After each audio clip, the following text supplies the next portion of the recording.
जब हम घर में ग्रोसरी का सामान तो ले आते हैं लेकिन लाके उसको ऐसे ही पटक देते हैं, फिर जब तक वो सामान सेट नहीं होता जब तक हमें चैन नहीं पड़ता। यही कुछ मेरे साथ हो रहा था कि मैं ग्रोसरी का सामान तो ले आई थी लेकिन 2 दिन हो गए उनको सेट नहीं किया था।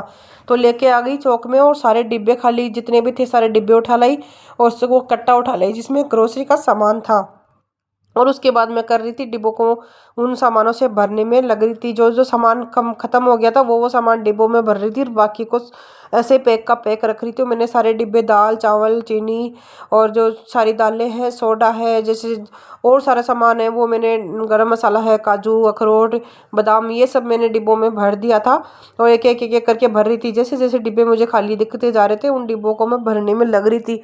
कट्टा पूरा भरा हुआ था सामान का, उसको सेट करना एक बड़ा टास्क था, छोटा काम नहीं था ये बिल्कुल भी।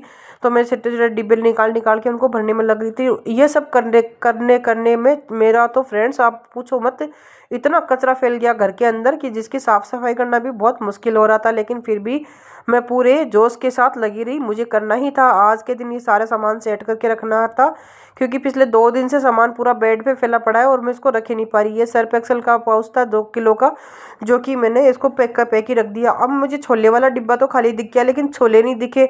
फिर मैंने लिस्ट चेक करी कि मैं कहीं छोले वाला ना तो भूल गई। फिर मुझे समझ में आया कि मैं छोले मसाला लाई थी लेकिन छोले लाना भूल गई। तो छोले रह गए थे वो नेक्स्ट टाइम देखेंगे। छोटी डिब्बी में मीठा सोडा डाला और ये गरम मसाला का पाउच था वो पैकेट था। मैं ये जो खड़े मसाले हैं ना पूरा पैकेट ही ले आती हूँ तो वो ला के डिब्बों में भर के रख देती हूँ। काफ़ी टाइम तक काम आता है। ये दालें मैंने रख दी है काजू रख दिए है और ये छोटे छोटे जैसे जैसे डिब्बे दिखते जा रहे हैं सब में थोड़ा थोड़ा सामान भरती जा रही हूँ। आप देखिए सारा सामान मैंने इकट्ठा करके भर दिया है और एक एक करके जो मुझे अंदर रखना था वो मैंने साइड में कर दिया और जो किचन में रखना था वो एक तरफ कर दिया।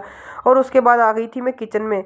किचन में सामान सेट तो करना ही था तो उसके लिए मैं आ गई थी किचन में और डिब्बे उठा उठा के किचन में रखने लग गई थी सारे डिब्बे, क्योंकि डिब्बे किचन में सेट करने तो थे ही, बगैर सेट करे तो डिब्बे कैसे काम में आते, इसलिए सेट तो करने थे ही। तो मैं जगह बना बना के सारे डिब्बे किचन की रैक में मैंने सेट कर दिए, छोटे बड़े उनको सीक्वेंस के अनुसार जमा दिया। ये देखिए सारे डिब्बे आपको जमे हुए दिख रहे होंगे, बिल्कुल से एकदम सही डिब्बे मैंने आराम से रख दिया, सारा सामान डाल दिया और इसको अब अपन बंद कर देंगे और दूसरा काम शुरू करते हैं।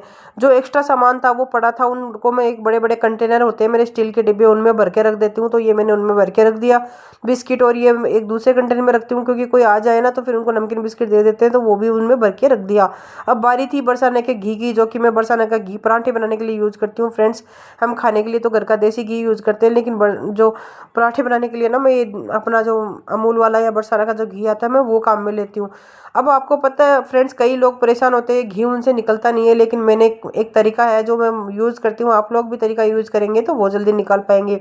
भगोने में पानी गर्म करो और थैली को उस पानी के अंदर रख दो और घी गर्म करते ही आपको वो पूरी पन्नी के अंदर घी पिघल जाएगा और बाहर निकल जाएगा। ऐसे करके मैंने सारा घी निकाल लिया था और डिब्बा फुल एकदम फुल हो गया था। अब उसको मैंने बंद करके रख दिया। अब बारी थी हमारी साफ़ सफाई की, क्योंकि सामान तो इतना फैल गया था लेकिन साफ़ सफाई तो हुई नहीं थी ना, तो साफ़ सफाई करने की बारी थी। फिर मैंने एक करके सारा सामान वो उठाया, वहाँ से डस्टिंग करी, डस्टिंग करके झाड़ पोंछ किया और कारपेट को झाड़ा और कारपेट को झाड़ के सफाई करने में मैं जुट गई। जैसे ही मैं सफाई करने में जुट गई मुझे ऐसा लगा बहुत सारा कचरा फैल गया, लेकिन फिर भी करना तो पड़ेगा ही।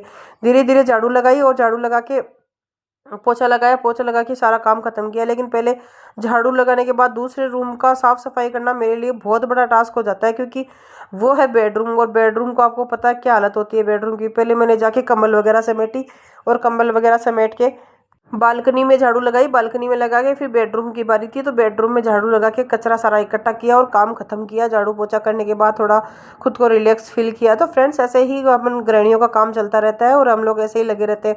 आप लोग कैसे मेंटेन करके मुझे ज़रूर बताना, कमेंट करके। मिलेंगे एक नए वीडियो के साथ, तब तक के लिए नमस्कार, बाय बाय।